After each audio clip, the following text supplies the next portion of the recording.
Hello friends, welcome to our channel.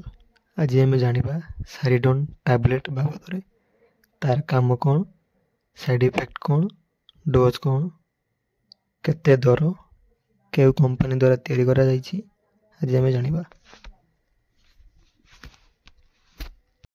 यह एक strip रे 10टी टैबलेट आसे। यह बेयर कंपनी द्वारा तैयारी करा जाउछि। यार कंपोजिशन होउछि पैरासिटामोल 500 mg एवं कैफिन 50 mg एवं यार दर हेउछि 50 टंका। एबे आसंतु जानिबा यह केउ केउ रोग रे खाई परिबे। यहाकू समस्ते मुंड बिंधा पई खांती, किंतु यह ज्वर, देह बिंधा, दांत बिंधा, गंठी बिंधार मध्य खाई परिबे। एबे आसंतु जानिबा यार डोज कोन।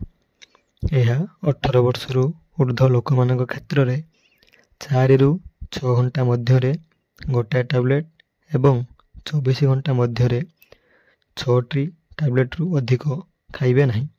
यह डाक्तर को परामर्श अनुसार यूज करा जाए एवं यह टैबलेट 5 दिन रु अधिक यूज करिवे नहीं। एबे आसंतु जानिबा यार साइड इफेक्ट कौन। यहाकू अधिक खाइबा द्वारा देह कुंडई हेबा, मुह फुली जिबा, निश्वास प्रश्वास रे असुविधा, गला खराब हेबा, यही सब साइड इफेक्ट देखा जाए। यह थिला आजिर वीडियो। जदि आपनको मो वीडियो भल लगी, वीडियो को लाइक करंतु, चैनल को सब्सक्राइब करंतु, कमेंट करने को भूलंतु नहीं। नमस्कार।